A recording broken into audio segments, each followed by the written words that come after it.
Ngayong araw guys, samahan nyo ako. Today, ngayong araw, ngayong daw, Kapampangan yun. Ay samahan nyo ako na magpa-transfer nitong ating motor na Yamaha NMAX 155. So kung hindi pa kayo familiar dito sa gagawin natin mga katribo, lalong lalo na yung mga sakop o nasasakupan ng batas na ito, ay magpa-transfer na kayo. Okay?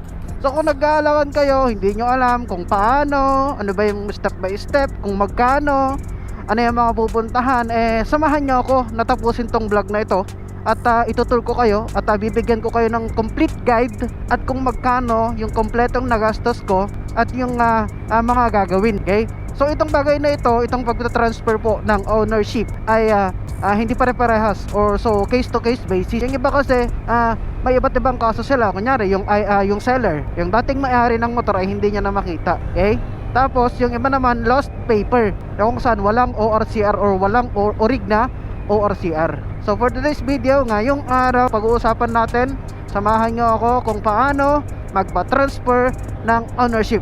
Let's go! So ito, drop by ko lang si Commander. Dahil ang una nating first step, first step pa, ay pupunta tayo ng LTO para humingi ng form ng transfer of ownership. Yun ang una nating gagawin. Okay, so wala tayong babayaran muna doon mga katribo dahil hihingi lang naman tayo ng form. Okay? Magpulusan itong mga to.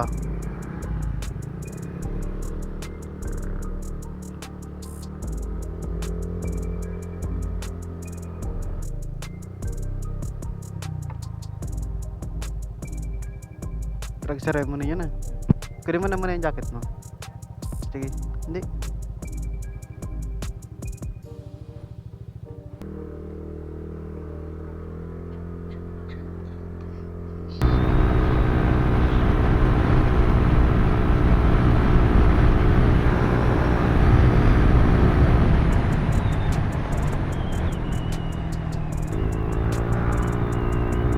Lakas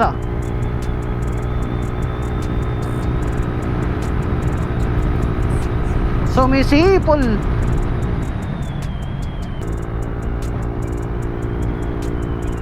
Bakbak. Ganyan ang takbuhan pag wala na si Commander.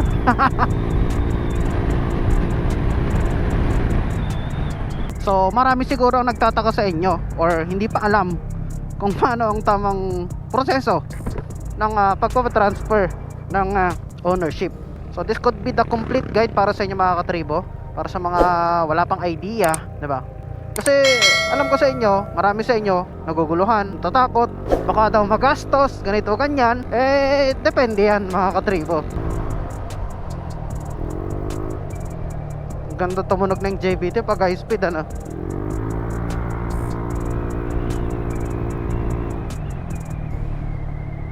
binibirahan po. Okay, so dito na tayo sa LTO Alaminos ngayon mga katribo at kukuha tayo ng form para sa transfer of ownership bago tayo pumunta ng Lingayen sa HPG. Yan ang una natin gagawin. Okay, LTO Alaminos.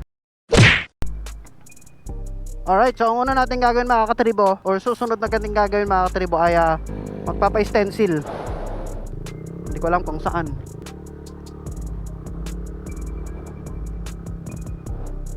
Pa-stencil nga po. Stencil. Wala naman po. Mayroon na po ako insurance Alright, so tapos na tayo magpa-stencil dito mga katribo. Ngayon ay pupunta naman tayo sa HPG sa Lingayen. So medyo malayo-layo yun mga katribo ko. Bakbakin na natin. Saka natin i-process dito sa LTO yung transfer natin. Ay, bakbakin natin. Dahil dapat matapos tayo ngayong araw. Dahil today lang tayo nakalib. Dami nagpapatransfer ngayon. Kukuha ng plaka, ganun yung mga nakapasabayan ko. Bakit natin to. Doon na rin tayo magpapagas mamaya mga katribo dahil mas mura ang gas doon.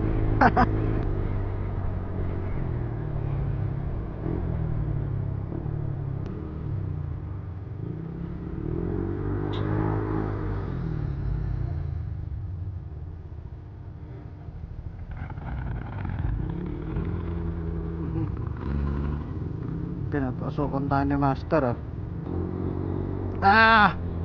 ang usok mo bagsak to sa emission pare.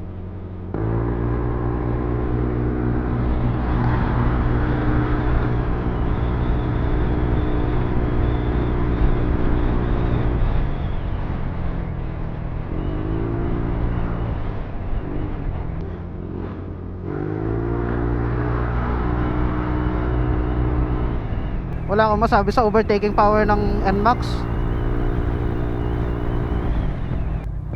Uy, NMAX version 3.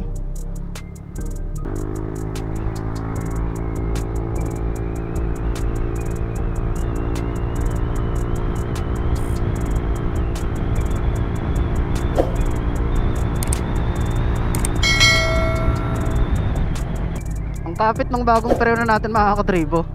Di ba nung nakaraang vlog natin ay nagkabit tayo ng Hiribicum na quality na brake pads para dito nga sa ating NMAX dahil pudpud na yung ating brake pads. And yun, okay naman siya.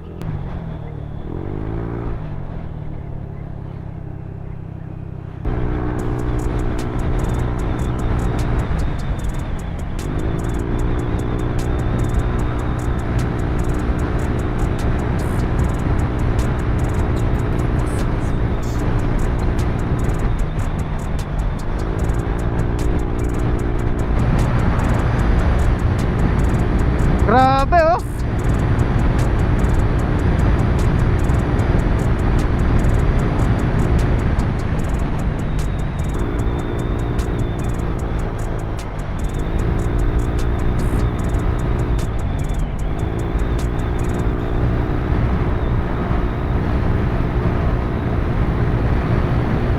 Yeah!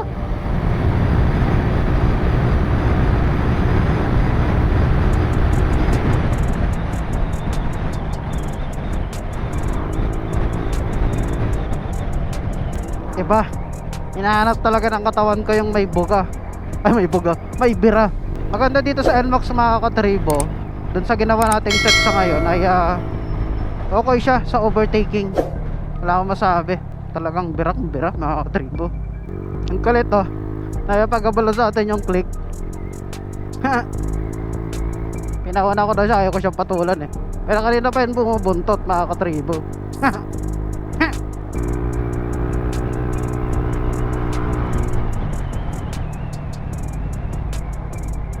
Ayan o, click 150 pala eh.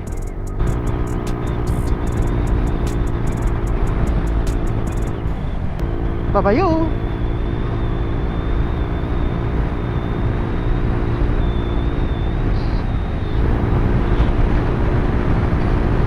Mamaya, dyan na naman siya mga katribo.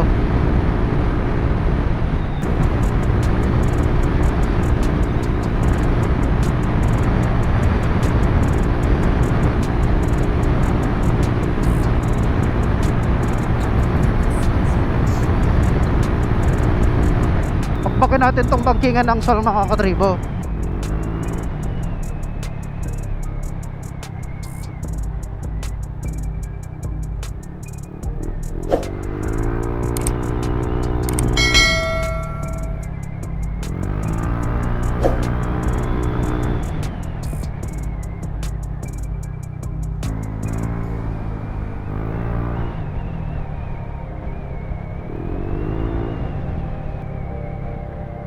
Yeah.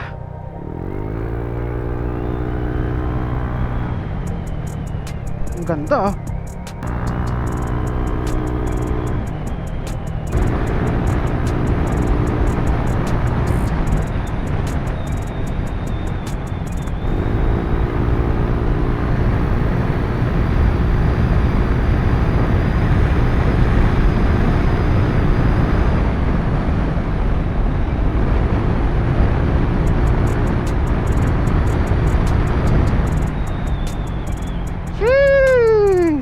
Grabe na.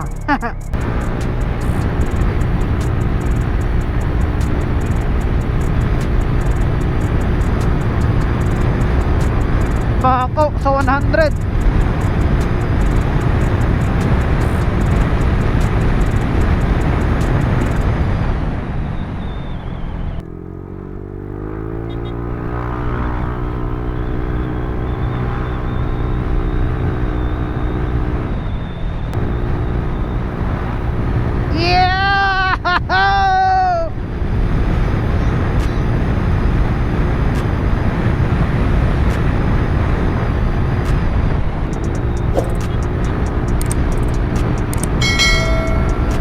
Rider FI, tugisin natin.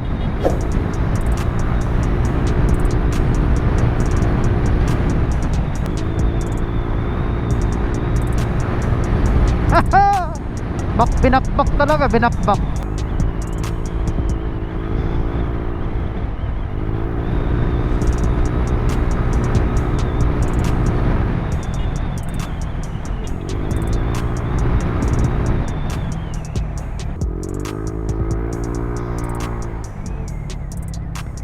Or 15 na yun ah. Ba't ganun? Ang dami nating nagiging kakulitan dito sa kalsada ngayon. Mabilis ba ako magpatakbo? Yun naman. Wow! Look at the time! 8 tayo umalis ng Alaminos. Tapos ano palang oras ngayon? 8:30. So 30 minutes ko lang ang Lingayen. So dito tayo sa Lingayen mga katribo. And sobrang bilis ko. Grabe ba? Tapos yung nabawas sa gas natin ay 1 bar lang. 2 bar pa to kanina eh. Dito sa Lingayen mga katribo, dito yung may pinakamurang gas sa buong Pangasinan na isang gas station dito. Dito mo kayo magagamit ang capability ng scooter kapag traffic, dahil ang Lingayen ay isa sa mga pinakamatraffic na lugar sa buong Pangasinan dahil ito yung capital. Binago ko nga pala mga katribo yung position ng mic natin dahil nung mga nakarang vlog natin ay hindi naririnig yung tunog ng motor. Basta yung outside ng helmet hindi naririnig. Pero ngayon medyo binago ko, kaya siguro ay may nagbago kasi hindi ko pa naman naririnig. Checkpoint! Pasensya.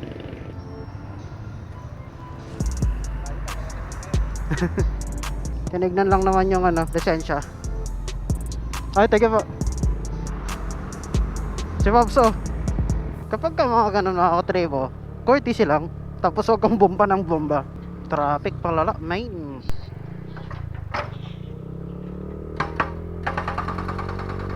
Armalite. So andito na tayo sa HPG mga katribo. Hindi ko na mabibidyohan yung mga gagawin ko dito. So bali ang next step natin is dito nga sa HPG para kumuha ng HPG clearance sa pagpapatransfer syempre. Dito na tayo mag-park. Balik ako mamaya mga katribo pagkatapos ko dito. Alright, so tapos na tayo dito sa HPG mga katribo. Ngayon ay pupunta tayo ng land bank para bayaran yung clearance natin. So nagkakahalaga yun ng 650 pesos. Yun yung mga nagastos natin ngayon mga katribo. Tapos kanina nagpa-stencil tayo, pero hindi man natin binayaran. Babalikan na lang natin mamaya dahil wala tayong barya. Let's go. Nagbiblink na yung gas natin, kailangan na magpagas.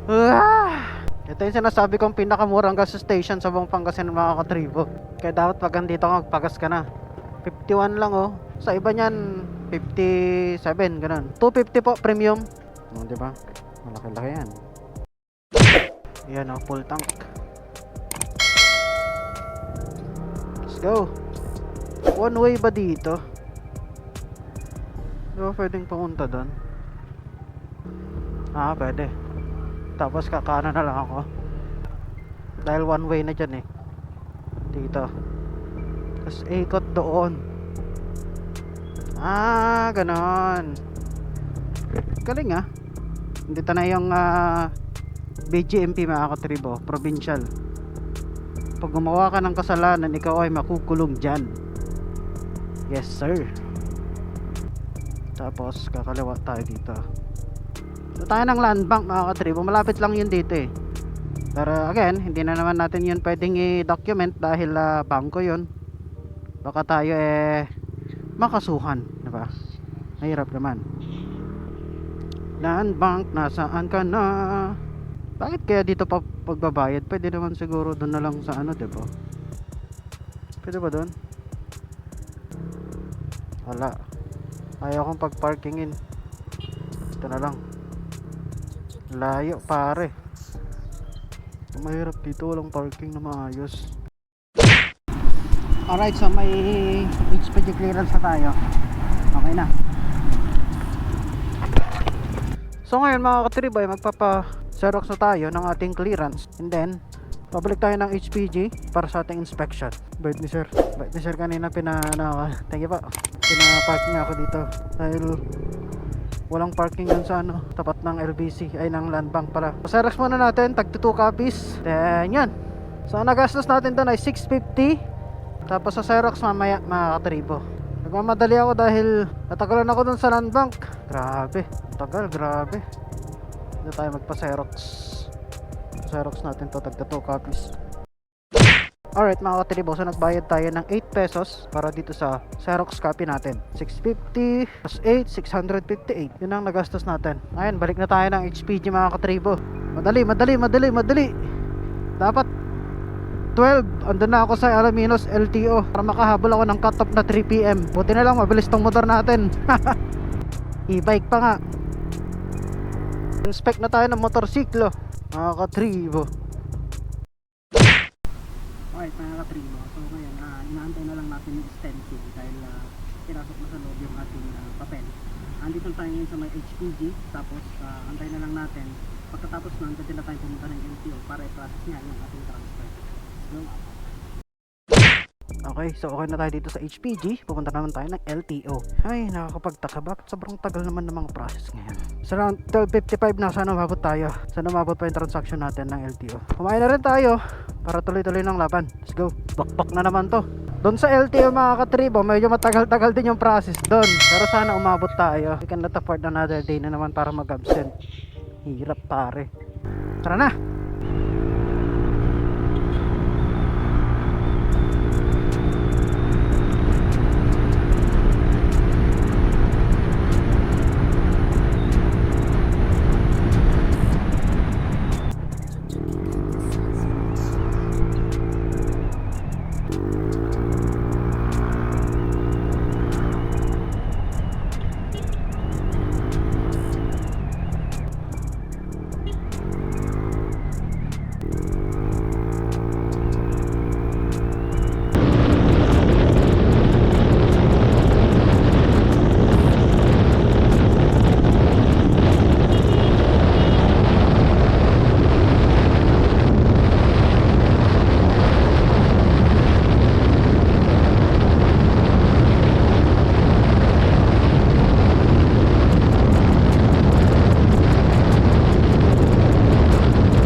Ulitin ko mga katribo ha, stock ito, stock.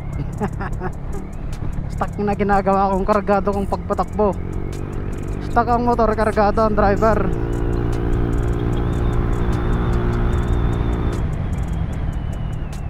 Sol na tayo mga katribo, paano ba yan?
Kupal yan ah.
Alright mga katribo, ito na tayo ngayon sa Alaminos ulit. Nakabalik na ulit tayo. Mas mabilis kong nakuha ngayon, 30 minutes lang. Grabe pa. Pamanakbo tong motor eh. Sagad kong sagad par. Nag 125 nga ako kanina dun sa street eh. Pangklase talaga to. Meh.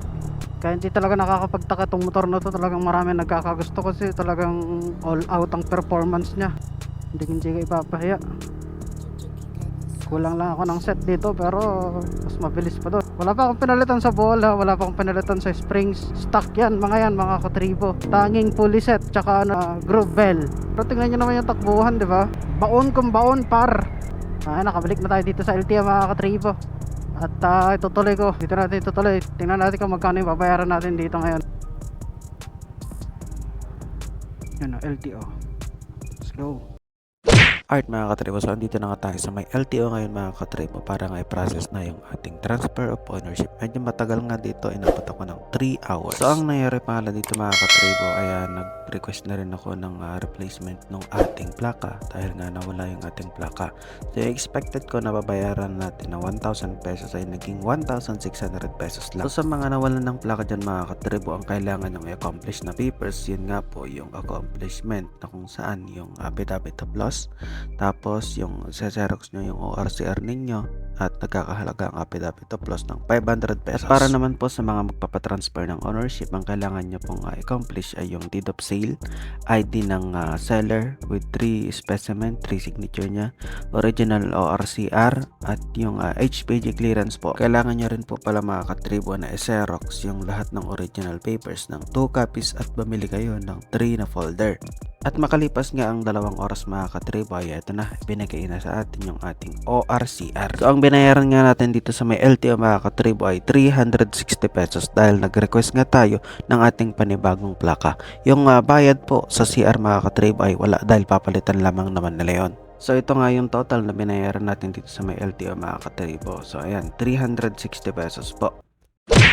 Alright mga katribo, so finally nakuha na natin. Nagmamadali na kasi ako, pero tingnan nyo muna, isang sudyap muna sa ating war CR. Ito yung CR natin, ayan Aaron Bunaw, ayan yung CR natin, andyan, pinicturean ko. Ay, yung CR pala natin, nasaan na? Ito. Ayan Aaron Bunaw din, Aaron Bunaw. Yes, legit na sa atin na tong NMAX mga katribo. So breakdown ko mamaya yung magkano yung nagastos natin. Ito yung nagastos natin mga katribo. Ito yung total. Kwento ko na lang mamaya sa inyo kung ano yung naganap. Kasi nga, nag-request tayo ng, ito yung total na nagastos natin mga katribo. So HPG 650, stencil 50, affidavit of loss 500, OR registration 360, Xerox of HPG clearance 8 pesos, tapos gas 100. So total of 1,668. Tapos waiting na lang tayo dun sa clearance or dun sa plate number. Detail ko mamaya. Sunday muna natin si Commander dahil ano na siya. Wait lang. Talagang wait lang. Mabilis na lang to. Alright, so yan na nga, natapos na ang ating pagda-transfer. Sana all, di ba? Sana all. Aray ko. Ito na, finally, nasa pangalan na natin yung ating motor for the second time around, di ba?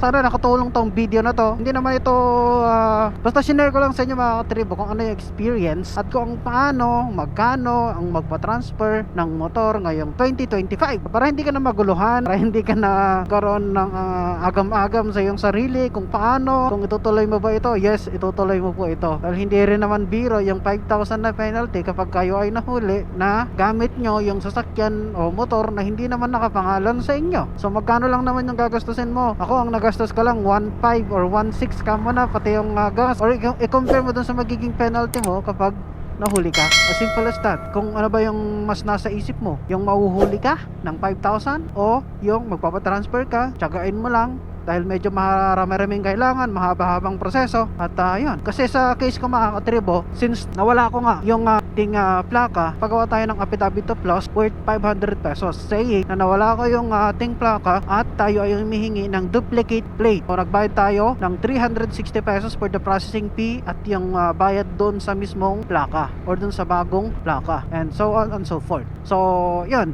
yung total na nagastos ko. So I hope nakatulong tong video na to mga katribo para sa mga gusto at nagbabalak magpa-transfer ng kanilang mga sasakyan o motor. So same with the sasakyan lang yun, wala namang pagkaiba, okay? So case to case basis, depende sa pagpoproseso ng HPG, pero ang alam ko universal yan yung proseso at maging sa LTO, universal din yan. Okay?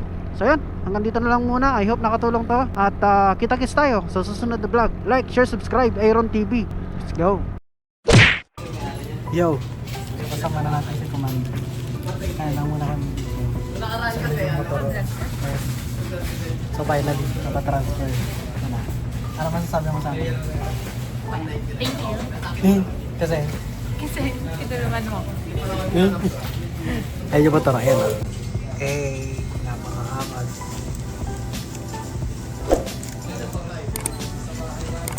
Project restoration na tayo ngayon mga katribo. Sabi mo? Patay. No good. So yan, simple clips lang naman to. Additional lang sa vlog natin. Salamat. Thank you.